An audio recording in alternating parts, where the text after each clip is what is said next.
Good evening, and thank you for tuning in tonight. I am New York City Councilman Chaim, and you're listening to Chaim on the Radio. And we're joined tonight with my co-host, who has been co-hosting the show before, and that's my Deputy Chief of Staff, Tova Chaskel Rosenthal, who's here live in the studio.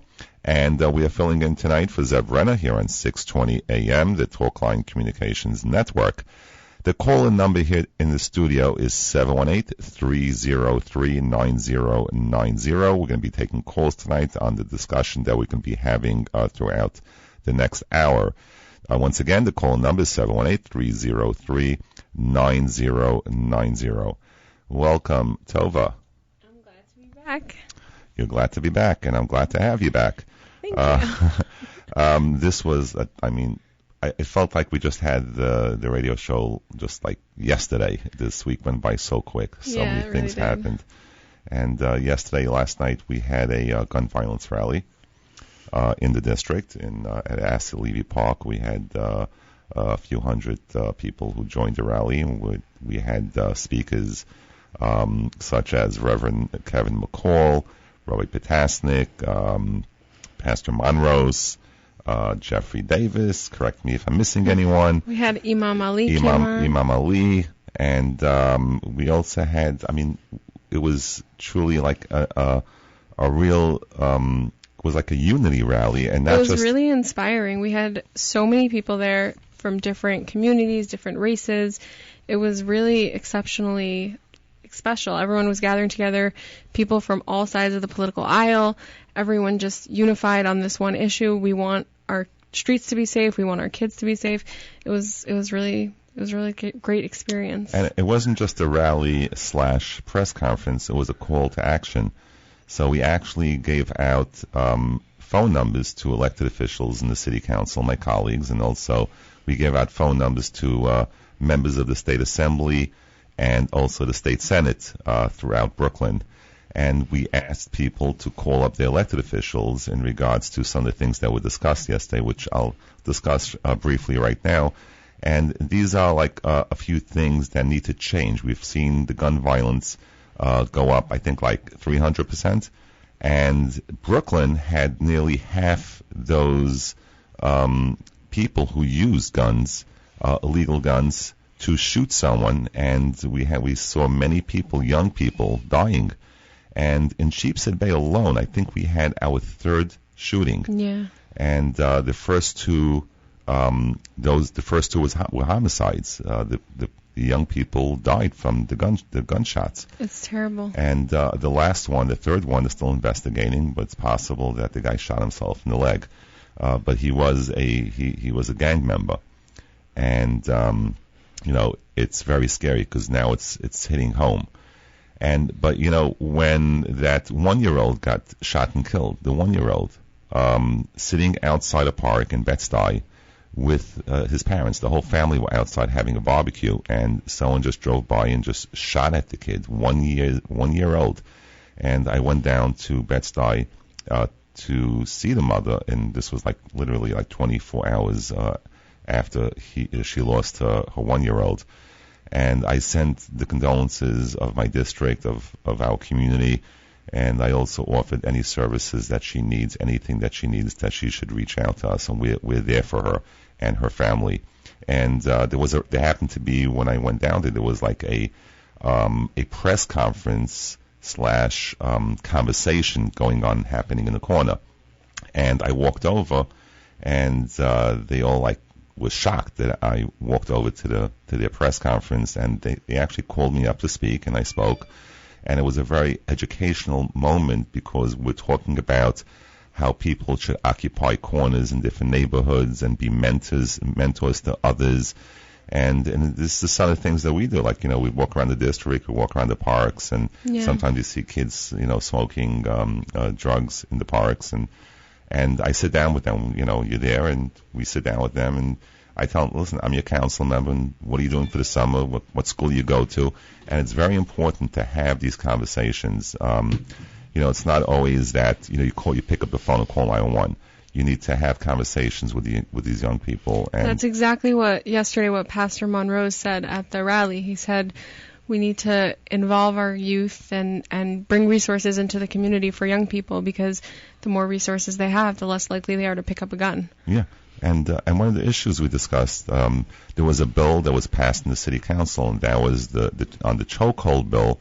There was a portion of that chokehold bill that is called the diaphragm portion of the bill, which means that if a cop puts his or her knee on a person that they're trying to arrest, then that officer could be criminally charged for doing that. And we have seen throughout the city how people were resisting arrests. So I say, how is an officer going to make an arrest without possibly putting his or her knee on someone's back or stomach? And like I said a few weeks ago, we all agree what happened to George Floyd is totally unacceptable. And but we still need to give the cops, the right to make an arrest, and officers now are terrified of making an arrest. They don't want to, they have a pension. They're waiting for the pension after 20 years. They don't want to be charged criminally because someone they're arresting is making allegations or not, saying that, oh, this officer put their knee on my stomach or on my back. So if there's no intent, we have to free up and allow the officers to do their job. And at last night's rally, Kevin McCall called for an amendment to the diaphragm portion of the chokehold bill. And the same thing with others who spoke. And this is something that needs to be amended in the city council on this bill to allow the officers to do their jobs properly. And, there was another discussion we had was when someone gets arrested, that person, the judges should have discretion to keep a violent criminal in jail. Yeah, opposed to letting it out. Yeah. You mentioned in your speech yesterday there was a gang member who was arrested and charged with murder, and then he was released later that same day, and then he went on to commit 3 drive-by shootings before they picked him up again. Yeah, that's just crazy. And this is exactly what Reverend McCall said. He said that we have to have the state has to tweak the bail reform bill and to give judges more discretion to hold people, violent criminals, and keep them in jail and not let them out in the street only to commit other crimes. And we've seen that happening all across the city.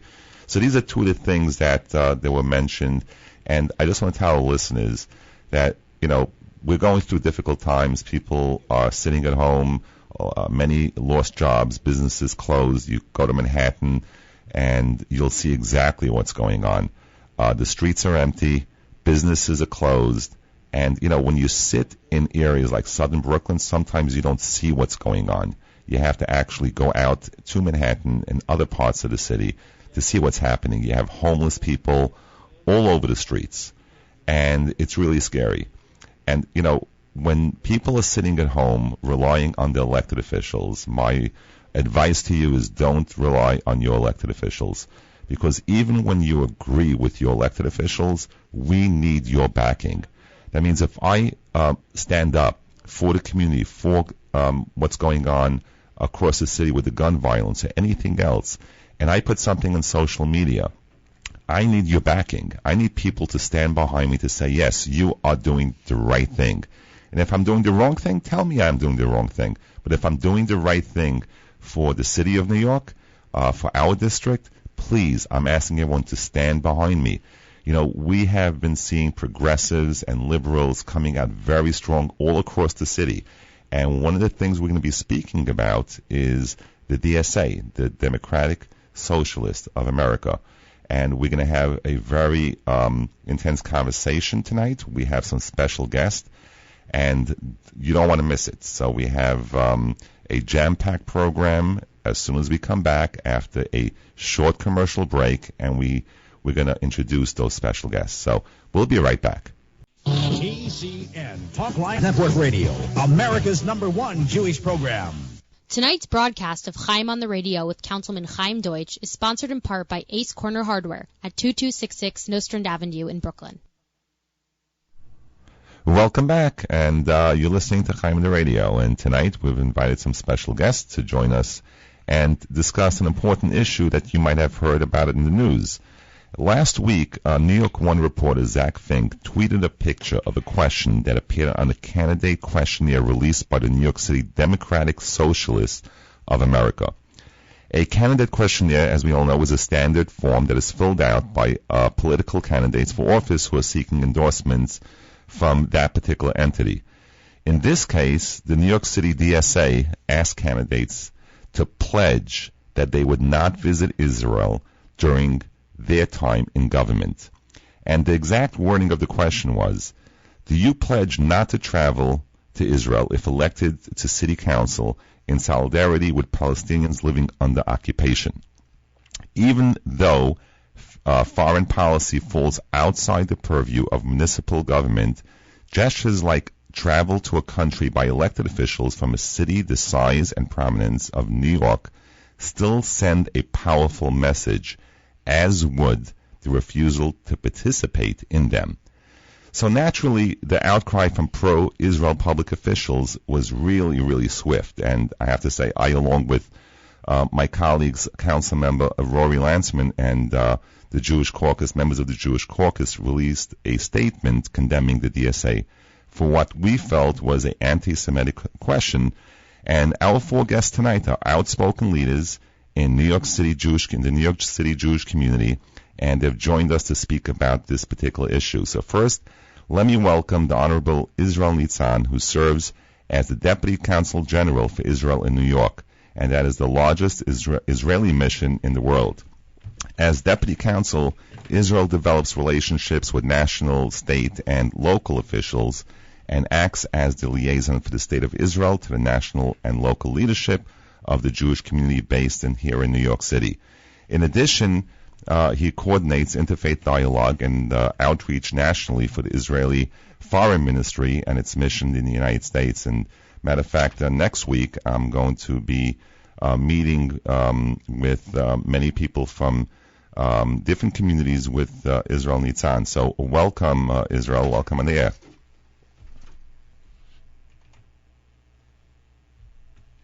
I think we just lost him, but we're going to continue, and we're also pleased to be joined by Michael Miller, who is the CEO of the Jewish Community Relations Council of New York. And Michael's organization coordinates yearly missions to Israel for elected officials, public officials, and faith leaders in New York City. And we're also glad to welcome back our friend Chaskel Bennett, who is an activist and leader in Brooklyn. He advocates for the Jewish issue as a board member of Aguda, and he is an outspoken defender of the Jewish people. And Chaskel is very popular on social media. Anytime there's an issue that affects the Jewish community, you always hear from Chaskel, and he's been a tremendous leader. And finally, it is our pleasure to be joined by Assemblyman Daniel Rosenthal, who represents the 27th District in Queens. Assemblyman Rosenthal was elected in 2017 as the youngest member of the New York State Assembly. Since he took office, he has been a powerful voice in Albany for his district and for the Jewish community in Queens and beyond. He made headlines this week when he organized a letter along with 52 of his colleagues condemning the DSA's questionnaire, calling it blatantly anti-Semitic. So you're all on the air. Welcome. Thank you very much. Thank you. Great to be here, Chaim. It's great to have you all. And thank you, Israel. I'm back. We lost you before. I'm back. Thank you. So, we saw what the questionnaire said, and, even as hundreds of fair-minded people condemned the DSA for the candidate questionnaire, many of us who are in social media were bombarded by hateful, disgusting anti-Semitism.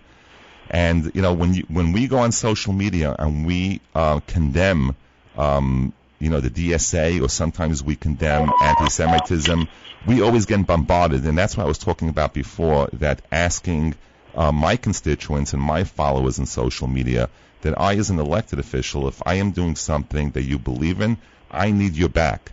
And that is extremely important, because when I get attacked by the liberals and by the democratic socialists, right, it seems like that they are overpowering our voice. And it's so important for people who are in social media to have our back by defending our actions, defending our words.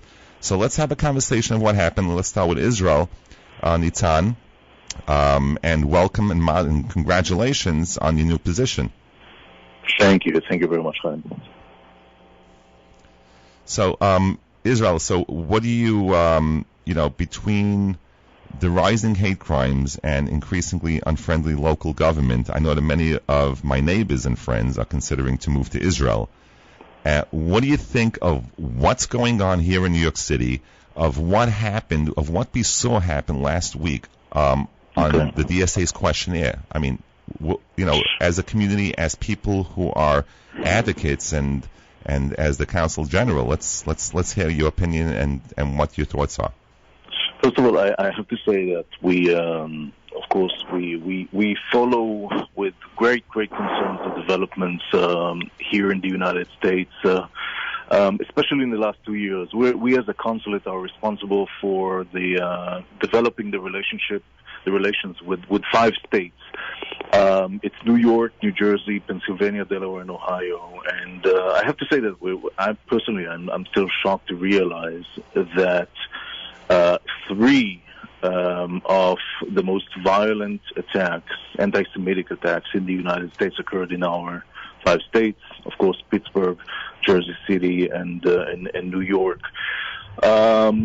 We as a consulate, of course, as a foreign diplomatic mission, we may not have the authority, but we believe that we have the moral and the historic responsibility as the representatives of the State of Israel to speak up and to call out anti-Semitism as it occurs.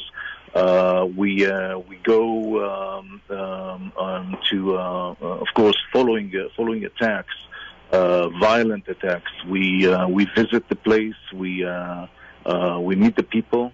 We meet also the local elected officials in order to convey our concern and work together with them in addressing this dramatic spike in anti-Semitism. We also speak up, of course, on social media. The day before the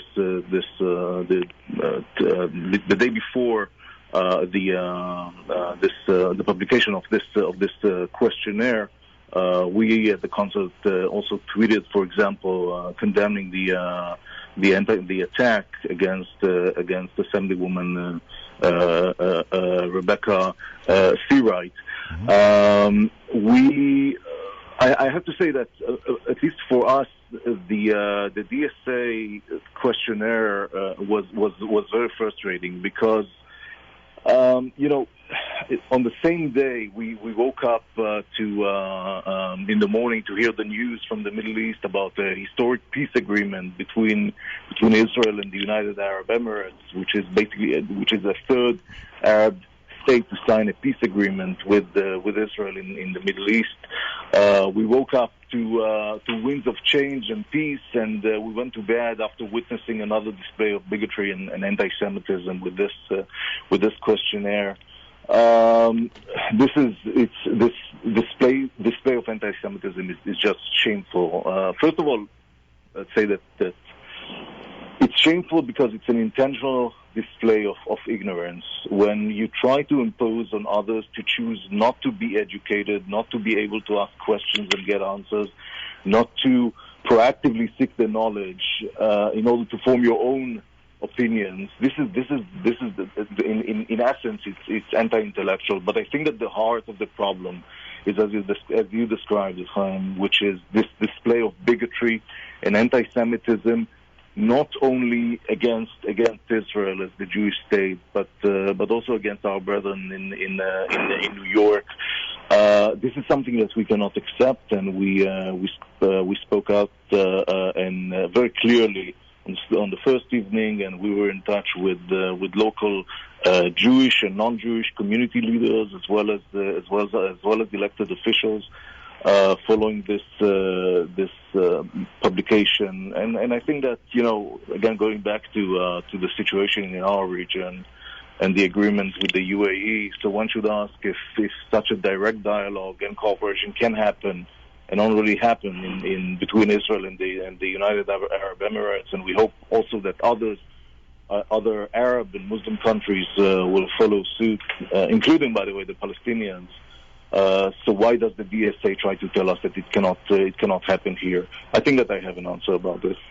Yeah, it's really scary, and we're speaking about the peace in Israel. How Israel is moving forward to having peace with the Arab countries, and just last week also there was like there were words scrawled in Manhattan on Broadway, and it said, and it was talking about Prime Minister Begun, and it said F Israel, right? And no one said anything. It was on social media. It says F-U Israel.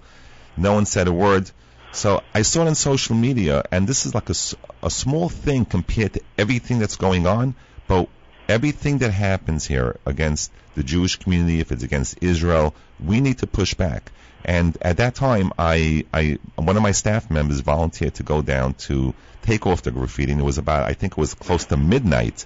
And I contacted 911 to make a report. I sent them over. I sent the cops over there to take a photo and to give it over to the hate crimes unit. And I think I was in touch with you that evening too. I don't know when you sleep, Israel, but I know I have conversations with you at 1 o'clock, 2 o'clock in the morning when issues come up. Yes.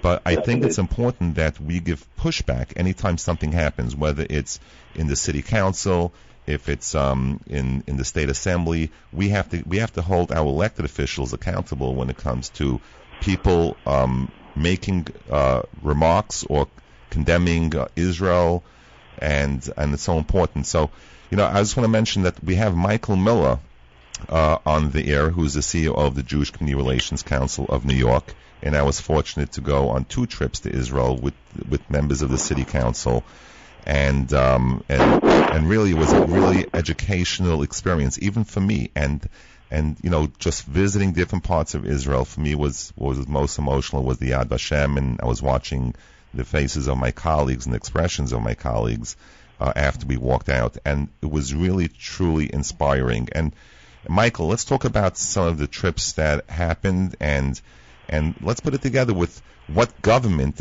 elected officials, because you held those elected officials accountable. You said, you went to Israel, you know what's going on there, you went to visit the different parts of Israel to see all sides.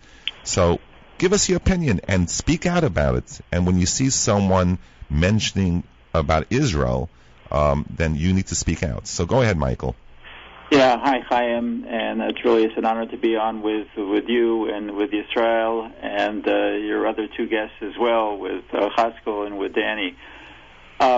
We are the sponsors of the missions that the DSA is attacking, and there's no doubt in my mind, considering there are only 2 questions in that DSA questionnaire on foreign policy, and both of those questions regarded Israel, and both of them singled out Israel for criticism. One of them about the trips that you said. The other one was a question: do you support BDS? And if not, why?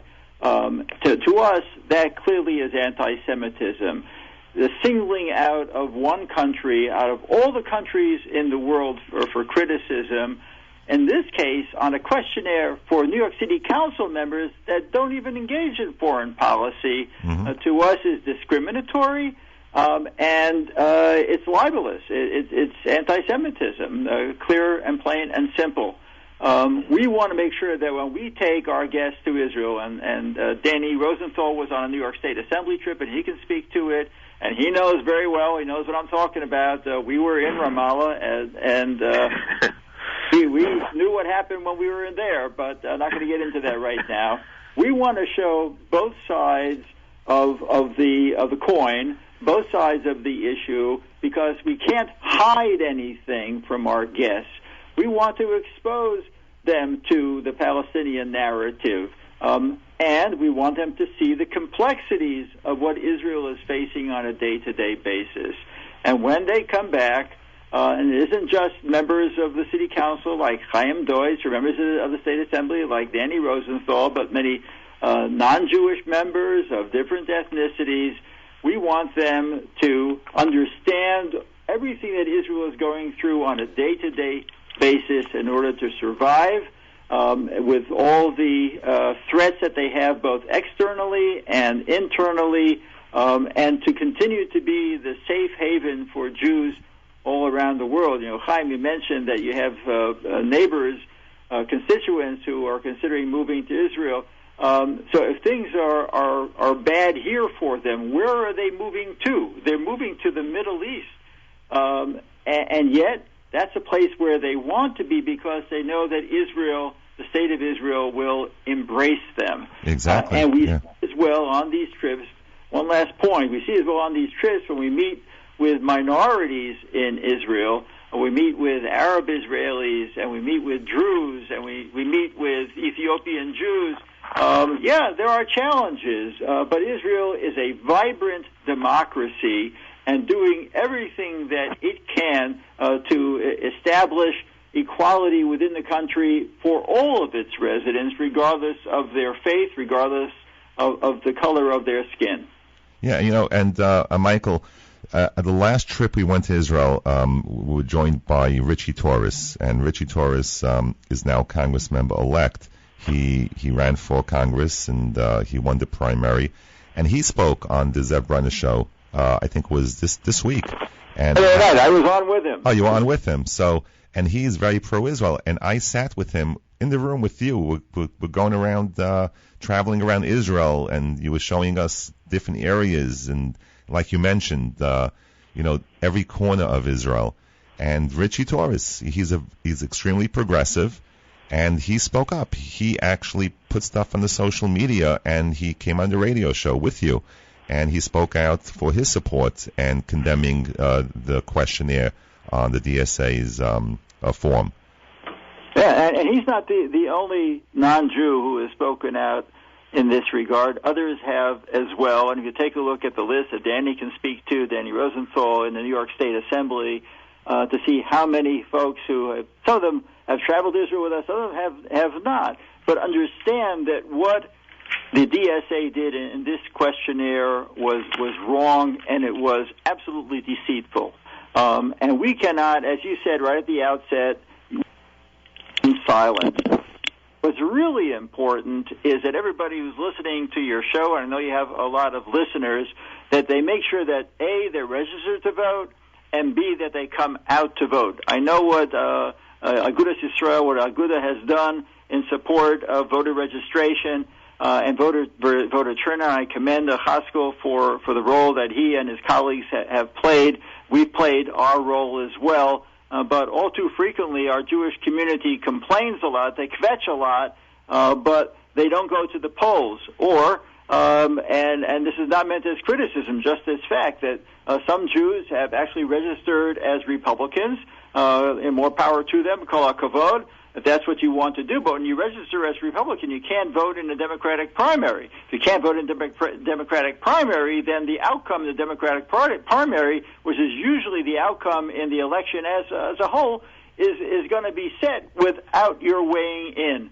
So I'm not, God forbid, trying to tell people not to register as Republicans, but I just want people to understand that the only way that we're going to ensure that we have friendly members of our legislature is that we are able to influence the outcome of their respective primaries and elections. So, Michael, I understand you can't tell anyone, but we're going to leave it for Chaskel.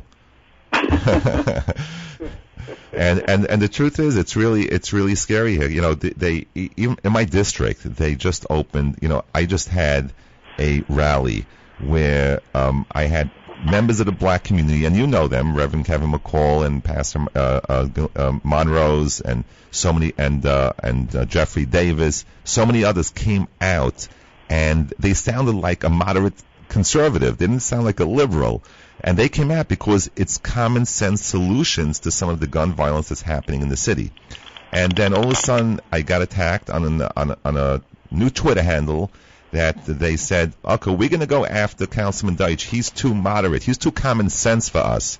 We need more progressives in Sheepshead Bay. We're going to build this Twitter handle to fight against all the Democrats, the moderate Democrats here. And, we have to fight back. We have to make sure that people register to vote, just like you said. People need to register. So I'll leave it to Chaskel soon to talk about why it's important to be a registered Democrat and to make a difference. And we could sway elections. And even if we say, okay, we should all switch to Republican Party.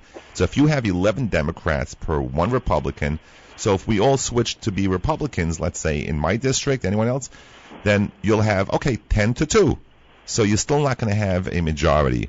And there's no way to win elections unless, of course, if you live in Staten Island, 2 out of 3 districts in Staten Island, you could be a Republican, stay a Republican, like Michael Miller said. I'm not going to tell you what to do. But in Brooklyn, the rest of the city, you need to be a registered Democrat to make a difference. And so, Michael, even in the city council, we have, I'm going to say this on the air, we have 13 Jewish members on the Jewish caucus in the city council. And not everyone signed on to condemn the questionnaire. We had 1 or 2 who did not sign on. And, we have people within the Jewish community who have different views, and they don't stand up for what's right. So, Assemblymember Daniel Rosenthal, you got like a majority, right? You got like 52 of your colleagues condemning the DSA's questionnaire. How easy or how difficult was it to get 52 members? It wasn't so bad.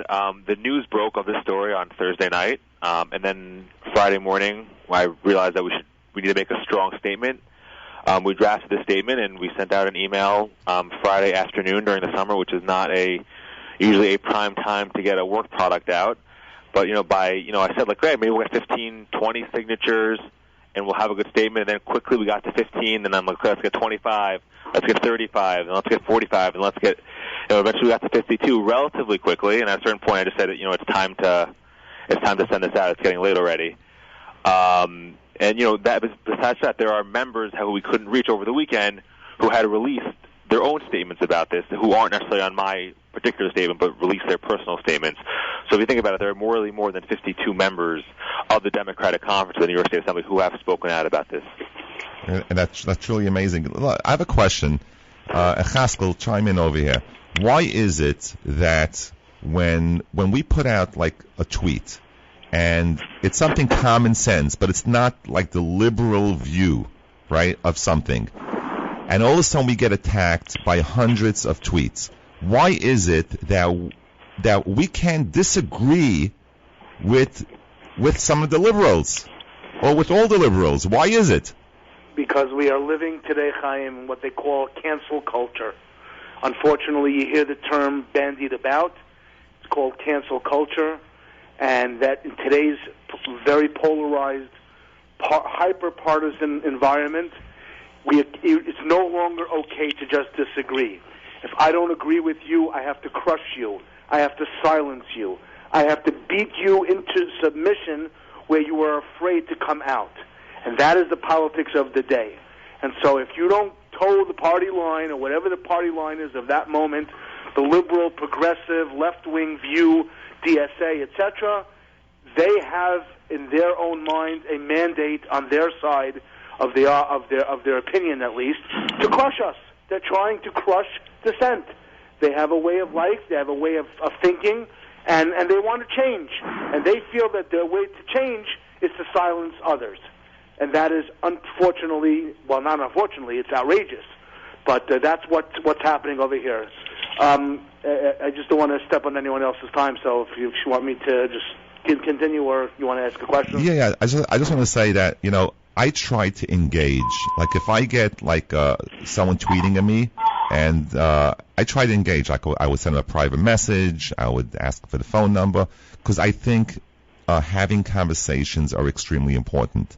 And it's extremely important to talk about your side, my side, and then we could come to common ground and agree on something. Now, I don't think anyone's going to agree with the elected officials 100%. I don't think it's possible. But you could agree to disagree, and that's the way I was taught when I grew up.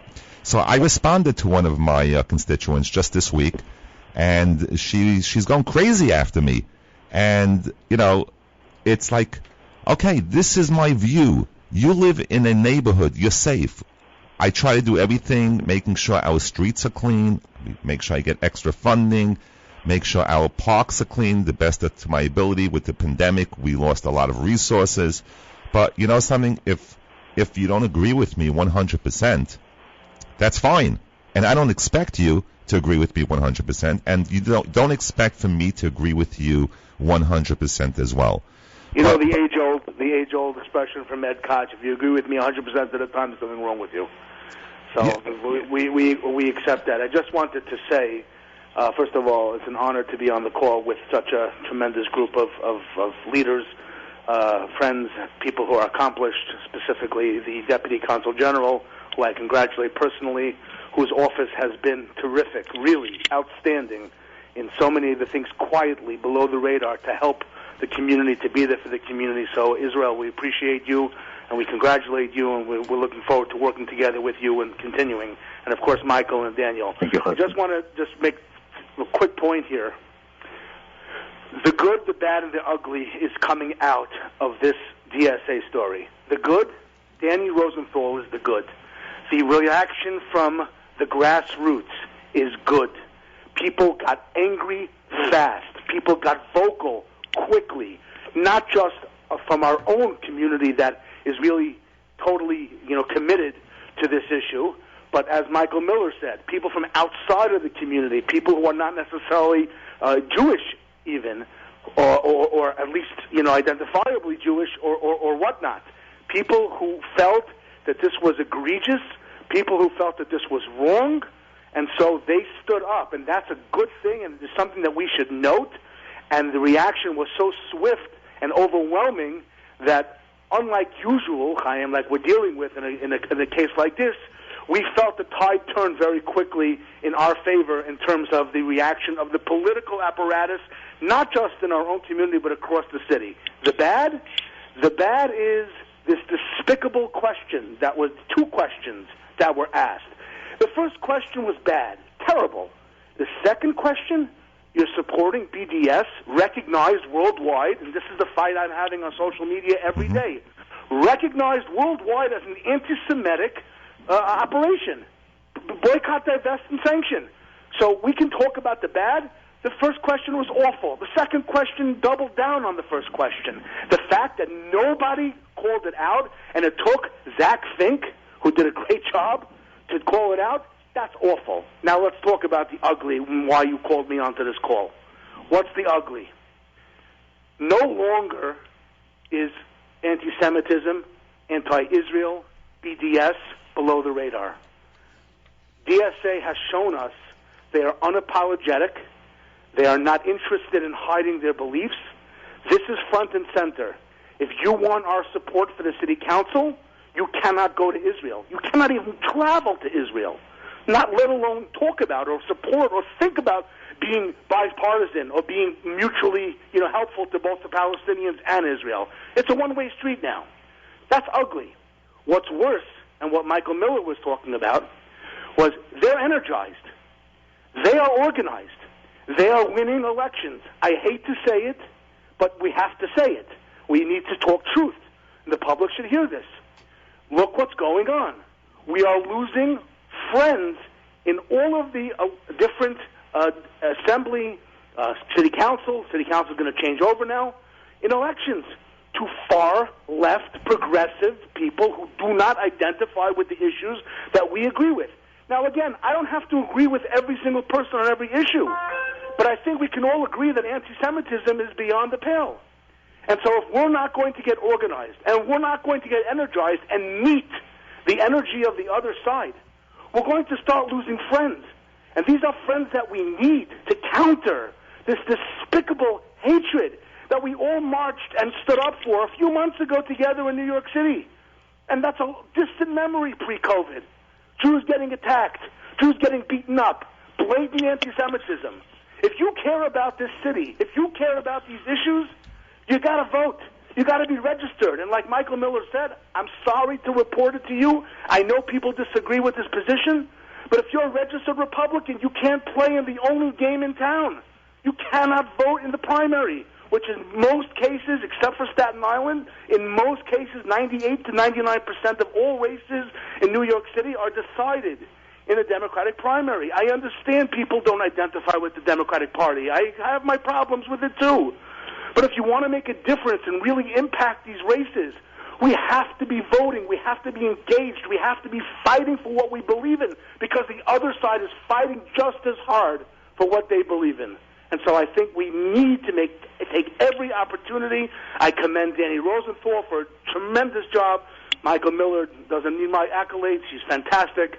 Israel, you and Chaim and everyone else, you're doing your job. But we need the public to match the efforts of the activists and the leaders, and we need to work together to accomplish some very, very important things moving forward. Yeah, and people, Chaskel, very well said, and people don't realize how much work is done in the back that is not publicized. Like Michael Miller and Israel Nitzan meeting constantly with every community throughout the city. And matter of fact, like I mentioned at the beginning of the broadcast, that I'm going to be meeting with Israel Nitzan, who with black leaders in the city, and also we're going to be working to have a gun buyback program. You know, when one community gets affected, when you have communities that are being shot at, you know, there's a lot involved. You know, it's between the COVID, people are not working, people are not going to school, people are being let out of jail. There's so much, and like I think I was the first one to say before the mayor said it or the police commissioner that this was a perfect storm. And so much is going on throughout the city, but if we're going to focus on everything in one shot, nothing's going to get done. So we need to take things apart and work on issue by issue until we get it done. And all these things happen in the city council to defund the NYPD. I'll tell you firsthand, it was a sham. I sit in the budget negotiation team. I'm in the core leadership, and I said it last night at the rally. Until today, I have not been hearing discussions of what's been happening with all this gun violence. And the black community and the Jewish community, we have so much in common. We always had that relationship, and that's why we all have the relationship, not just me, Michael Miller, Israel Nitzan. I mean, Michael, you have your trips to Israel. You have, really a very diverse group, and most of the people that go on your trip to Israel are not even Jewish. That's correct. Right? And Davka, we want to take people who aren't Jewish. Yeah, and everyone gets along. You're in Israel. We go out to restaurants, we have meals, we sit together, we wake up together, we go to sleep together. Everyone sweats together. You know, it's very hot in Israel, and I think I was the only one who was walking around in the suit. Right? Yes, you were. But let me tell you something. We all really became a family. Going the second we stepped into the airport and the second we came back. My colleagues, who I didn't really know them as well before the trip, like I knew them after the trip. And your trips are so important to bring people together. And Israel, your work here in New York, and now in your new position, you have a long road ahead of you, and you've already been doing this work even before. And like I said, we have a meeting coming up, and I think that it's important when one community or any neighborhood gets affected by any type of violence, we all need to come together. And like Chaskel mentioned, that when someone attacks Israel, when there's anti-Semitism out there, and we saw at the end of 2019, and even till today, the highest hate crime in New York City is against the Jewish community. But we had hate crimes against the Asian community. We stood up against the hate crimes against the Muslim community, against the black community. Do you remember when Anne Marie Washington, she was stabbed on the train only because she was black? We went to the hospital to visit her. We went to the hospital. We were the only people that went to the hospital to visit her. And this is how we all need to stick together. So let's give some final words. We're running out of time, so we'll start with Israel Nitzan. What is your message to our listeners? Chaim, I will say one thing, that our main mission here in New York, but also in the United States, is to keep Israel a bipartisan issue. And we work with with both parties. We work with friends from both sides of the aisle, and this case actually turned into a very, let's say, a hot political potato. But what came out of it, and I know that it was not perfect, but many friends came out, and I think that we have a lot of, as you said, we have a lot of allies here. We have a lot of friends, and we need to work together. We believe in the same goal of coexistence. We believe in our shared values of freedom, of democracy. This is what we need to work on. And as long as I personally have friends like you Chaim and Danny and Michael, of course, and Chaskel, I'm sure that we'll overcome these difficulties. So thank you very much for your friendship, the support, and everything that you're doing. Thank you, Israel, and I will see you next week, Wednesday. And Michael, what's your message to our listeners? The message is very clear. We are not going to back down when faced by anti-Semitism. Both the anti-Semitism that we've seen in this questionnaire by the Democratic Socialists of America, as well as the anti-Semitism that Chaskel was speaking about prior to COVID with the spike of anti-Semitic attacks, anti-Jewish attacks. Sometimes we say anti-Semitism. People don't know what we're talking about. We're talking about anti-Judaism, people targeting Jews, beating up Jews. That is not something we could stand for. We've established a community security initiative. The investment of UJA in this project is more than $2 million per year. This is very, very serious, but we need to speak out ourselves, and the best way to speak out is to get to the polls to vote and make sure that we maintain the friendliest elected officials that we possibly can to the Jewish community, whether they're Jewish, whether they're not Jewish. We need these friendships of people who will stand with us during times of difficulty, during times of stress. So I know that you do a great job, Chaim, internal to the Jewish caucus, as well as with your non-Jewish colleagues in the city council, as Danny does up in Albany with the New York State Assembly. We need as many friends as we can have in all the 51 districts of the New York City Council. Definitely, yeah. We have literally like a minute and a half left, so I want to ask my colleague, Assemblyman Daniel Rosenthal, who's been an outstanding leader, to give a final message to our listeners. I just want to point out the fact that they brought in Israel into this topic, into a local election matter, and singled out Israel, when the state legislator and city legislators have gone to various countries, including Taiwan, Bangladesh, Puerto Rico, and Japan over the past years, but they singled out Israel. There's nothing pure and simple that's more anti-Semitic than that. And it's important, at the end of the day, in a short amount of time, we got 52 diverse members of the majority conference in a relatively short amount of time, and nothing in Albany moves quickly, to come out and speak out against it. And I call that a win. Thank you very much, and thanks for your leadership. And Chaskel, we had 30 seconds left. 30 seconds left. The reason why the DSA are asking these questions is because next year, many members of the City Council will be changing over due to term limits. That means about 30 seats or 31 seats are going to be changing over. That means 31 candidates may have answered an affirmative to those questions that they agree. That means that we have our work cut out for us. If we're not going to vote, if we're not going to be registered, if we're not going to be engaged to affect the future of New York City, all we could do is sit on the sidelines and complain. That's not a good idea. I think everybody needs to understand that they've sent a shot at us. It's time for the community to step forward and say, not on our watch. Thanks so much. Thank you all so much, and thank you for joining. And I want to tell our listeners, next week we're going to be having two very special guests. We're going to have Congressmember Yvette Clark, and as well as the EMS union. The mayor wants to get rid of hundreds of EMS workers, and it's vital to the safety of all New Yorkers, and we're going to fight back. So that's going to be next week. And after that, I'm going to have my liberal and progressive constituents on the air with us, and we're going to challenge. We're going to have debates on the air with thousands of listeners. So, yes, stay tuned. We're going to have very exciting programs. So thank you all for being on, and we'll be on tomorrow because the week is like one day. It flew by so fast. So until next week, I want to wish everyone a Shabbat Shalom and a great Chodesh. Take care. All the best.